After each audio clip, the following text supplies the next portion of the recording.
percent comes under deep web, which is under the ocean. You can see which is not the surface web, which is actually anonymous and hidden from the outside world. Only the authorized personnel or the people who are related to this kind of work, they can access those data. For example, medical records, not a regular user can access it. Only a confidential user who are supposed to watch the record, they can see, or a doctor. Legal documents, scientific reports, competitive websites, and government resources, for example national security related data, then financial records, some organization specific repositories, research papers, research journals also, that comes in deep web. Normally nobody can access those things unless you have access to those websites. For that they will check using some user ID, password, two-factor authentication or multi-factor. The remaining 6%, which is the bottom down of the iceberg, this is the dark web, and that can be accessed using some specified browser such as Tor browser. Tor is a different browser as compared to Google Chrome. If you use Tor browser, it needs different kind of settings, so we must be careful when we are accessing those dark web websites. It is a onion router network.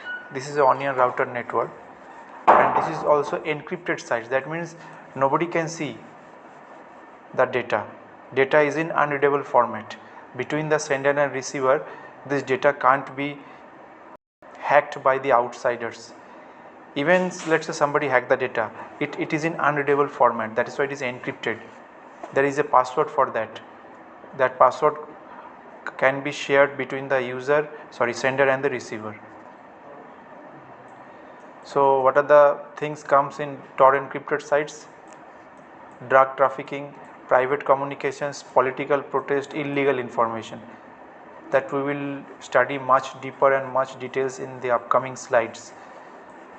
So what is surface web versus deep web versus dark web? As we have seen, this again a pictorial representation. Surface web means Facebook, Google, Wikipedia, e-commerce, YouTube, common websites which we see, that is above the iceberg. Next comes deep web. What is deep web? For example, net banking, your net banking data, research papers, medical records. I hope you are getting a point from there. Now what is dark web? Deep web also don't need any Tor browser.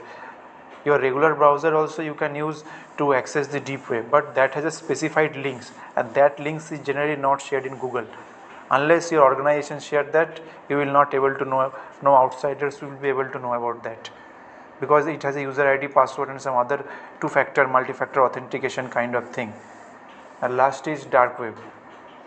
For that we need to use Tor network or Tor browser. It's again free, but it's very slow because it is there is something, it runs very fast in some countries, it's slow in some countries, because it's an open forum. Many countries participate in this Tor network for the development and for the maintain the anonymous things.